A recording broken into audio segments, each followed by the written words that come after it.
It's one of those days we get to see a new pinball machine. Doesn't happen every day. When it does, it's exciting. It's fun. Stern Pinball is announcing, releasing, and showing off Iron Maiden Legacy of the Beast today. The first game designed by Mr. Keith Elwin. Arguably, not arguably, I say, the greatest pinball player of all time, designing his first game for Stern. Fantastic art package. Really great story on the development and the rules. We're going to talk to Mr. Keith Elwin today on Coast to Coast Pinball. It's episode number 242. Let's go.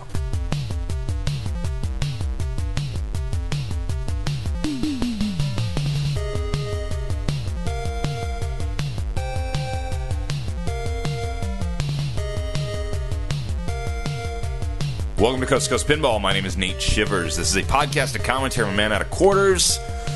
Really happy to have Keith Elwin join us on the show today. Coming to you not live from Amsterdam. He was coming to you not live from Chicago, Elk Grove Village, actually. Whatever. Really excited to talk to Keith about the new game, about his first design with Stern, about how he got it there, and what life is like for him so far. So I won't waste any more time. Let's get right into the discussion with Keith Elwin. I hope you enjoy. All right, I want to welcome to Coast Pinball for, I think, regrettably, the first time, Keith Elwin. So sad. How close did we live together for so long? Just a mere few miles, and that actually, I think, makes it harder sometimes. But the star of the very first and one of only few episodes of Pinball at the Pros, Keith Elwin. That's true. Okay. Yeah, so the great one, Keith Elwin. The greatest pinball player possibly ever, Keith Elwin. So, just got to build it up a little bit. How are you, sir? Very busy. So we're talking from your office at Stern Pinball in Elk Grove, Illinois. Has the adjustment worked out okay over the past? How many months have you been there now? I've been here a little over a year. It's over a year. Wow. Yeah, it's something. I have a nice window office of a view of the industrial building next door. It's great. Yeah, we got interrupted by George Gomez a minute ago. I mean, that's good stuff. Yeah. Show me ball traps. Great stuff. Ball traps are important. So we're speaking like on the eve of the release of your first game design for Stern Pinball, which is Iron Maiden Legacy of the Beast. Is this a very exciting time for you? Oh, indeed. God, I've been dorking around with design for almost 4 years now. So, yeah, excited to get it done and do something else. Yeah, I bet. So I played the original version of this game with you and your brother in Banning, California, almost 4 years ago, I think, when it was an Archer prototype game. Would I be correct in saying that prototype sort of became your resume and your calling card to come work at Stern Pinball? Yeah, so what happened was at Pinburg a few years ago, Lyman kept saying, "Yeah, you should be a game designer. You should be a game designer." And I was like, "Yeah, okay. I don't really want to move to Chicago. Whatever." And then the following year, he kind of did the same thing, but by then, Archer was in playable form, and he's like, George is really impressed with it. You should get in contact with him. He's like, "Okay." So George shot me an email.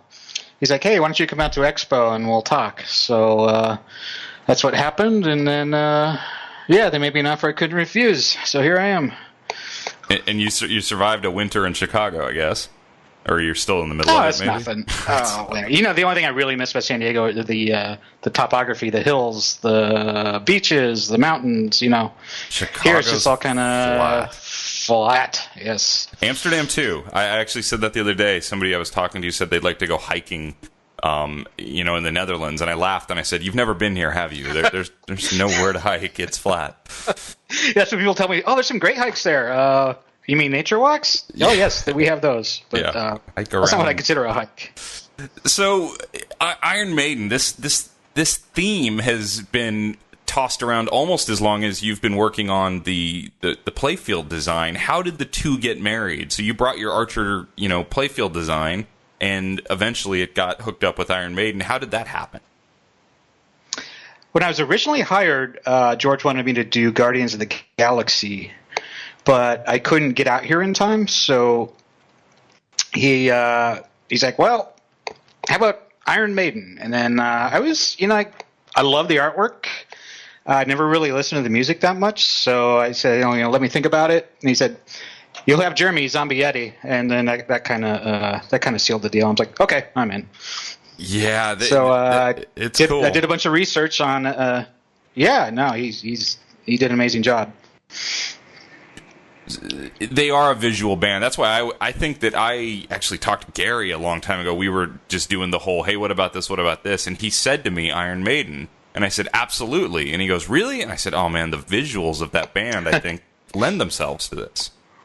It's funny. The licensor is super detailed and picky about their artwork, but everything they suggest is worked out. It's been great. Is that management from the band? Do they have like a company that works on the licensing, or is it actually the band? Both. They have a front, we show them sketches of their company, and it's like, okay, these are great. We're gonna, forward onto the band for their final approval, and then we'll get feedback like, I know Steve Harris says put this over here. It's so the band is looking at it, so it's pretty exciting. That's really cool. Have you grown to appreciate or like any of the music? It works great for pinball. Yeah, I think it probably will. It does. So yeah, it's a high energy music. What has been the challenge of taking a design that you had sort of worked on for quite a while, and really, I think what was kind of cool about the original design is you had integrated the theme already into it, so now you've shifted and moved it to a new theme. What were the challenges in doing that, especially on your first design with Stern? The biggest challenge was actually I kind of cheated a little bit on Archer in that I didn't really have any confines of playfield dimensions. So I kind of moved everything way in the back. And it's like, okay, I'm out of room. I'll just make the playfield longer. Where I don't have that luxury here. So it was funny. George told me when I first started, he said, this is actually going to work in your favor because some of these shots that are hard to hit are going to become easier to hit. And I was like, okay, if you say so. So, we kind of moved everything in a little bit closer to the flippers. And sure enough, he was right. The shot through the pops of the left ramp became easy compared to Archer, which was a lot tougher. That is a kind of a unique layout feature, just having a ramp at the back of the pops. Is there another game that you can think of that does that off the top of your head? Probably something, maybe. Congo, yeah. That's the one, yeah. I've seen that reference some people. And I love that playfield. That's one of my favorite playfields. Really? That's interesting to hear. Do you go back and play that game for score? Do you just play it for fun? What do you like about that one? I enjoy shooting the game. I don't think it's that bad of a game. Obviously, the movie license didn't help it. But had that been rethemed to, different license, maybe clean up the rules a little bit, I'm sure that would have been an all-time great. So I'm looking at the photographs here of the Pro machine, and I notice steel ramps, steel ball returns, 4 flippers, really amazing artwork. Looks like spinners on both sides.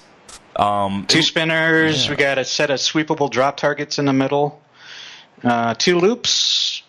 A super tight super jackpot shot, which I love. Yep. Available at the top right corner. What else we got? We got service rail on the Pro, if that makes operators happy. That will make operators and non-operators very happy, I'm sure, yeah. Was that a Keith Ellen request, or did it just work out that way? No, that's going forward in all our Pros. Nice. What would? But it definitely was a request of mine because nobody likes the pegs. No, and being an operator, I'm sure you've dealt with that. Yeah. Yeah. So when you look at the Pro versus the LE, I've heard designers talk a lot about the LE or the Premium is the full game, and then we make a few changes to get the bill of materials down. I'm looking at this Pro, and it looks pretty filled out. What are your thoughts on the 2 games? Because I haven't seen a Premium or an LE. I've just read the feature matrix. What are your thoughts of the differences between the 2? Well, the back box is the back panel is a lot more interactive on the LE. So on the Pro, we have a standard wood back panel with a decal on it, and it's got 1 plastic surrounding the bullseye target. Whereas the LE has stacked layers. I think there's 4 layers of stacked plastics. So it has this kind of a cool 3D look. there is a scoop, if you will, in the back of the panel. So this motorized diverter opens up. It's on the left ramp, and it reveals a secret passage. It's called the Pharaoh's Tomb. So you shoot past the diverter, which is actually a statue. So you shoot past the diverter, and it holds the ball in there. And it can do one of two things. It can load up the sarcophagus, which is the physical ball-like mech, which is not on the Pro. Or it could dump out to the upper left flipper. So we're using that for some kind of mode awards, and also the ball lock on the sarcophagus, which is very similar to the rocket launcher on Archer, except that it also unloads to the center scoop, which is underneath the middle ramp.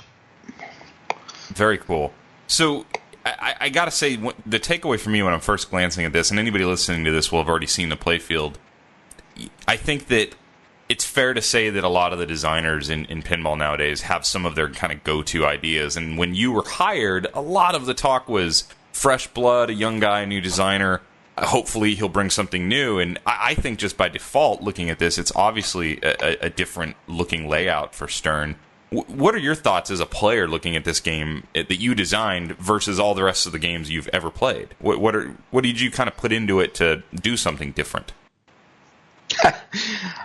I wanted to do a 4-flipper game with good shot flow. I think the closest you can get to this would be Judge Dredd, but I just didn't like the upper flippers in that game. They just felt like they're in the wrong place. Yep. So I kind of did my take on that, and I kind of tried to make it so you can't look at this and say, oh, it's just a carbon copy of blank. I've heard a few things. I remember Bone Karen saying, well, it's kind of like Demo Man. I was like, well, in what way? He's like, well, you shoot the ball up the middle. That's like, okay. What else? Yeah, I guess not much else. Yeah, so, I don't see that. Like, the flipper positions are similar to Twilight Zone, but when you actually play it, you realize they're not. It should remind you of anything you've played. That's very cool. I think that the artwork is really complimentary, too, because you've got this sort of like Egyptian mixed with demons and beasts, and I don't know. It's very unique. I think this is a good-looking game from what I can see. One of the coolest things coming out of this design launch and the game launch, I think, is that not only did you design the game, you're leading the way on rules design, too, which I think's a big deal. Was that always intended when you came to Stern, that you would also design rules? Yes. Well, kind of, yeah. So basically, I was hired, and it was, okay, make the design. We don't have a programmer for you yet.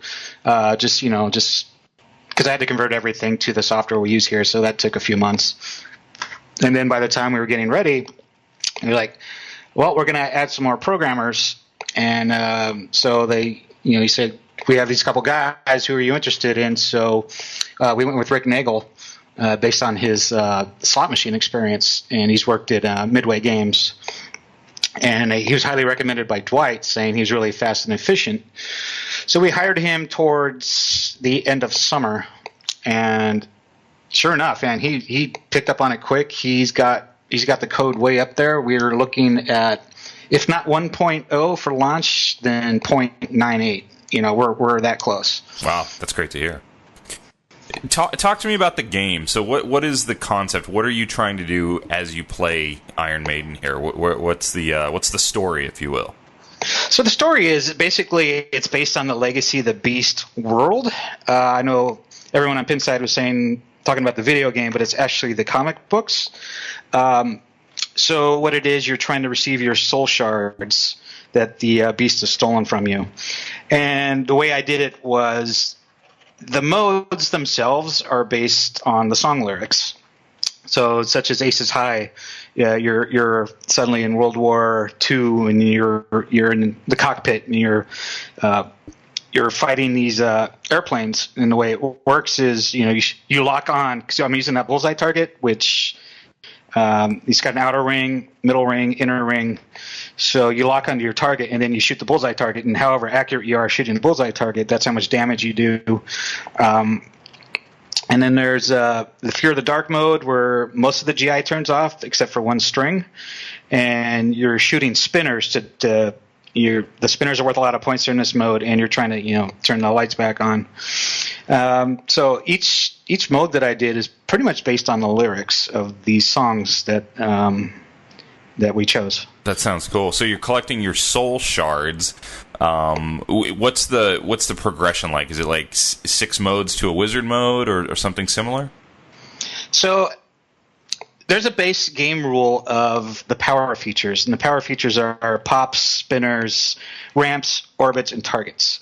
So the way you start these is you hit them, and you can hit them anytime during multi-ball, whatever. You need like 8 ramps to start the power ramps feature, something like 8 orbits, 40 spinner spins.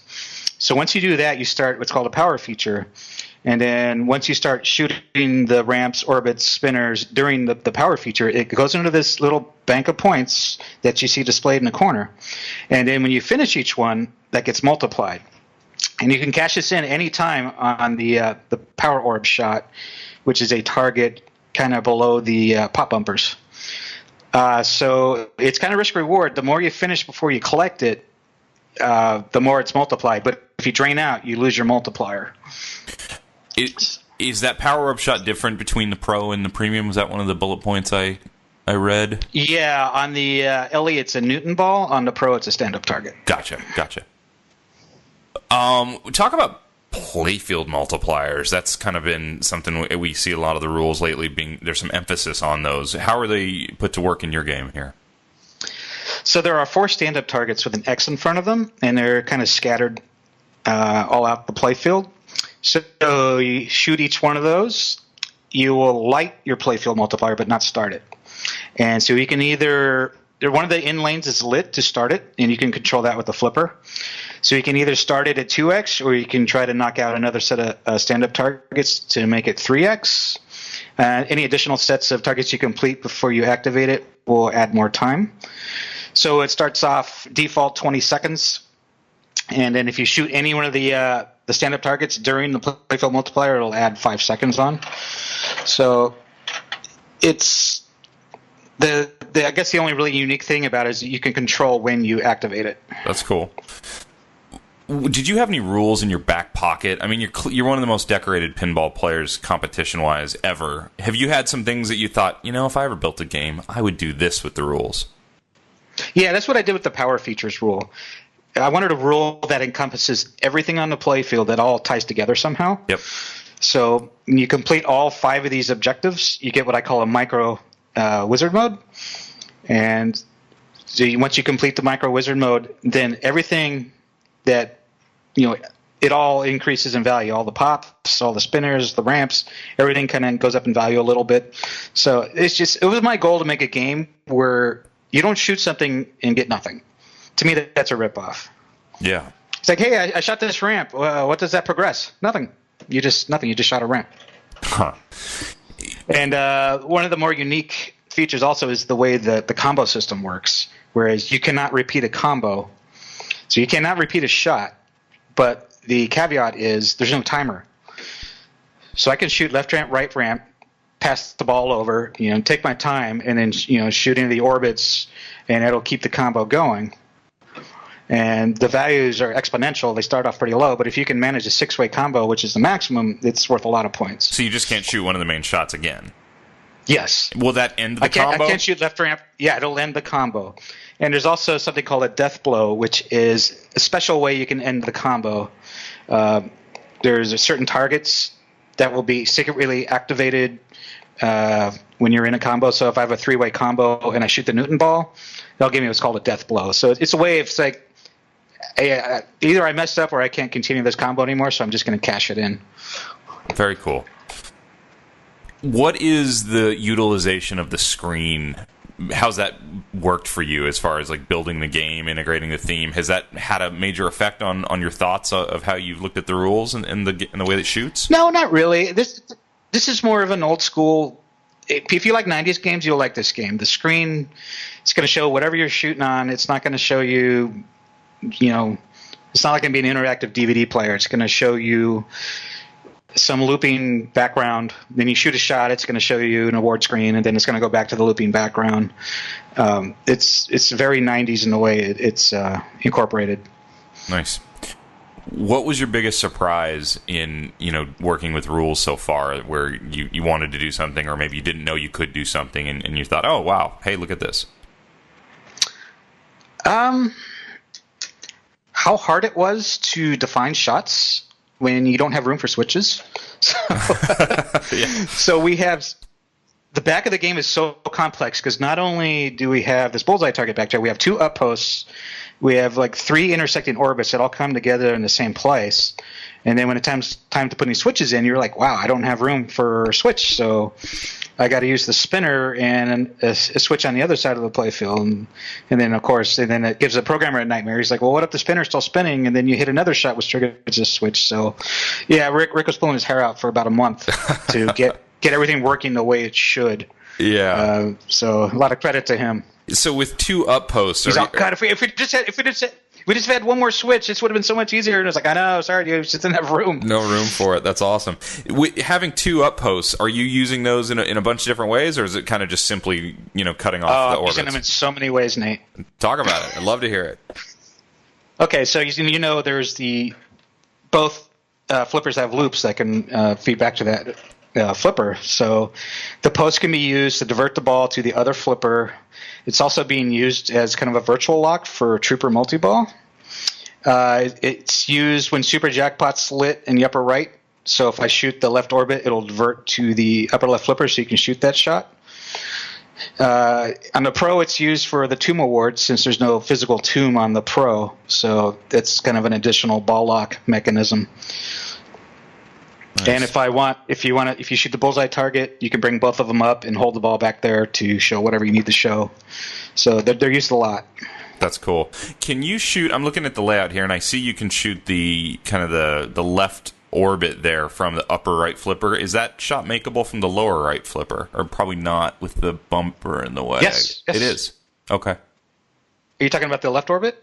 Yeah, the left orbit. Is that to the right of the ramp? So there's a loop, and to the left of the mini flipper at the top, and then the orbit is above that. You can actually shoot the orbit from the upper right flipper. Oh, I see. I got you. Yeah, that's cool. So yeah, there's a lot going on in there. I'm just kind of staggered at just the Pro with all the things going on, and the artwork makes it look really full featured in there. That's good.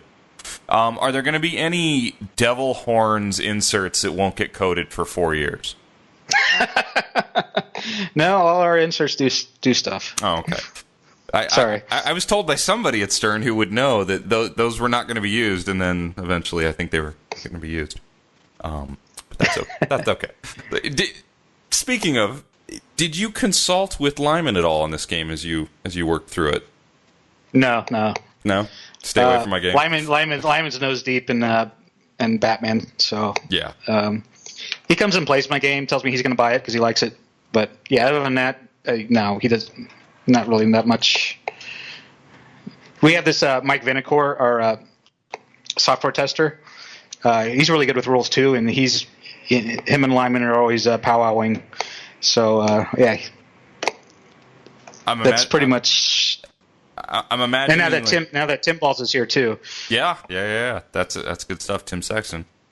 Yeah, that's cool. So, what's the environment like right now at Stern with all these? Like, I feel like George and John and everybody are putting together like these pretty amazing, talented teams all around the company as the growth starts happening. What's the environment like for you now that you've been there a year?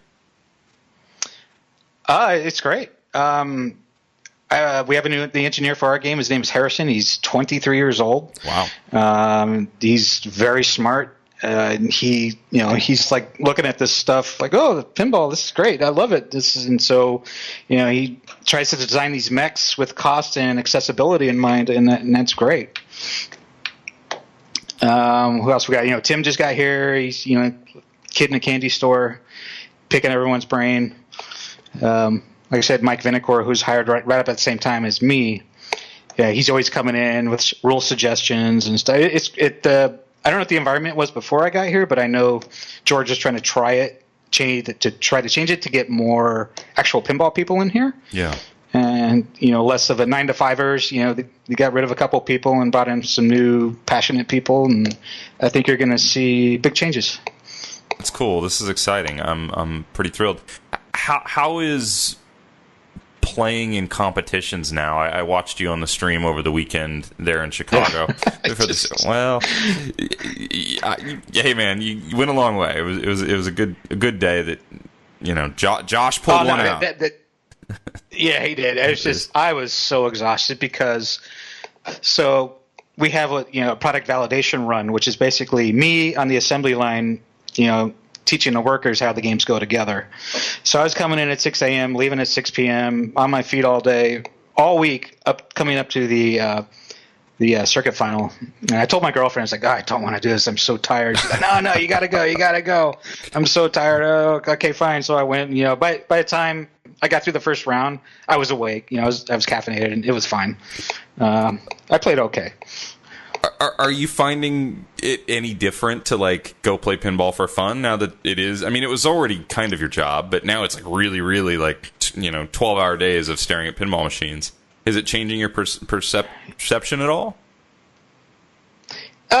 Yeah. I mean, when I get home, it's kind of the last thing I feel like doing. Yeah. Whereas before, if I'm usually if I'm fixing a game, I'm there for an hour, half an hour. Play test it, whatever. But here, I play test my game a lot when I'm here. Mike and I will have 2-player, grudge matches, and looking for bugs, looking for things we can make better. So yeah, by the time I get home, I've already played pinball for an hour and a half. So I'm just like, yeah, I'm good. And then do you want to come? We don't go to this tournament. And it's like, nah, I'm good. Yeah, I hear that. So as this game's getting ready to be released, and you doing rules too probably keeps you a little bit busier, how soon does your focus start looking at the next game, or are you already sort of halfway down that road? No, not yet. But I am excited to design a playfield around a game or a theme rather than vice versa. So I'm excited for my next design, whatever it is. So make sure I'm not a flash in the pan, as it were. No, I doubt it. I mean, do you have throw something at me that you're thinking about. I won't hold you to it, but in pinball design, is there something you're thinking about? Hey, this would be cool. We haven't done this in a long time, or maybe we've never done it. You probably don't want to tell me the never done it's, but yes, my next game is gonna have a unique ramp feature that's never been done. So love it. I'm excited about that. No matter what it is, it's gonna no matter what it is. Excellent.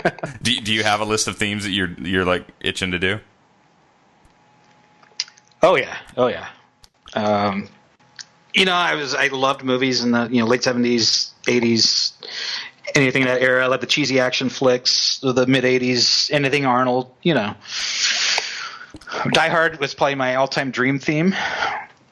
Very cool. I think there's a game there. I do. That's cool. Well, it's a Christmas movie. Yes, it's a Christmas movie. I like it. There's tons of stuff I'm interested in. That's awesome. Now, of course, with the LCD screen comes licensing headaches. So it's going to be interesting to see how pinball evolves from this. Do you think that there's negatives with the LCD screen? Oh yeah. Yeah. Too complicated, or what are you thinking? And if you show a dot matrix of an actor, it's muddied enough that you can say, "Hey, that's anybody." But yeah, if you're using actual footage, the licensor is like, "Nope, can't do that." It's like, all right, plan B. Yeah, so it is a bit of a headache. What are your thoughts as a player so far playing this first? What do we have? 4 games out now with LCD screens from Stern. What's it like from your point of view? Does it affect much to you, or is it just sort of candy? Yeah, it's candy. I mean, it's for the person behind you.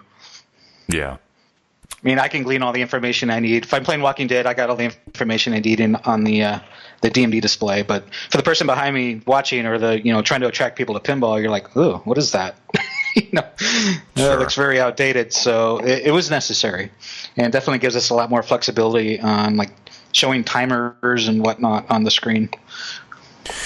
Have you heard if any of the guys in Iron Maiden are going to get this game? Are they excited to actually play and get a game, possibly? Yes, they're going to be using it on their tour. They're going to have games in their lounge, or whatever they call it there. So they're definitely excited. That's awesome. I'm really looking forward to playing it. It's probably one of the best looking games. Zombie Yeti's on a roll, I will say that, but I'm really excited about the whole package, the way this is coming together. Let me tell you, that guy is so great to work with. It's what it sounds like. Even when the licensor says, "Hey, change this, change that," and he's like, and after he does it, they were right. This looks great. That's good. That's good.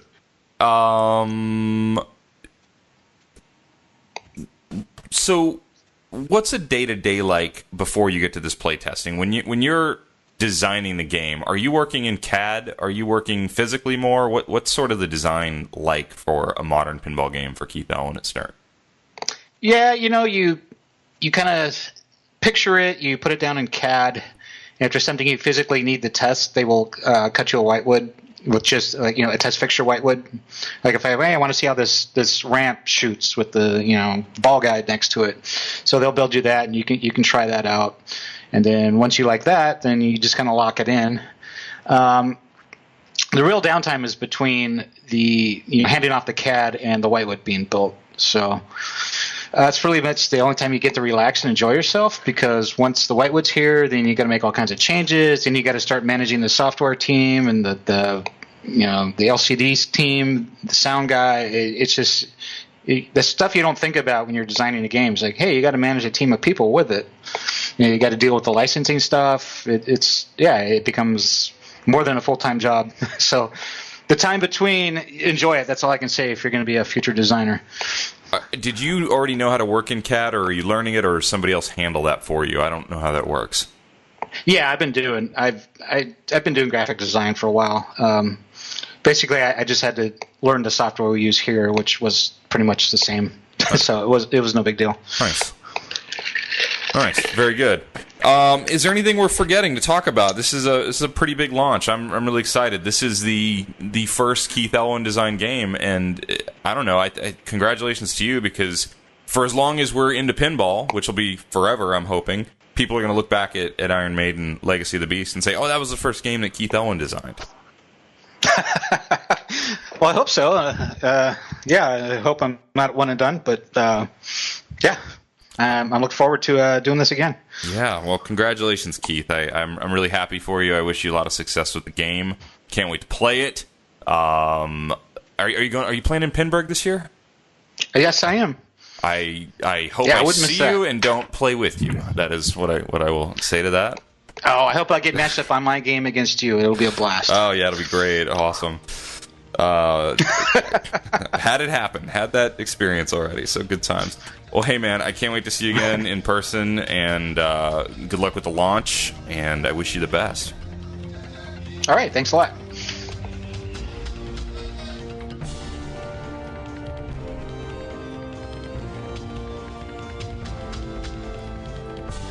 Hey everybody, thank you for listening. Thanks to Keith Elwin. Thanks to George Gomez for making Keith Elwin available. Thanks to Zach Sharp for getting me in touch with Keith Elwin to do this interview. Thanks to everyone at Stern Pinball. Thanks to you, friendly listener. Keith Elwin, you're a champ. That's the only champs we need to talk about tonight. Actually, Steve Harris, he's a champ too. Bruce Dickinson, he's a champ. Eddie is a champ. So, there you have it. Episode 242 in the books. Can't wait to play some Iron Maiden. Talk to you guys soon. Later.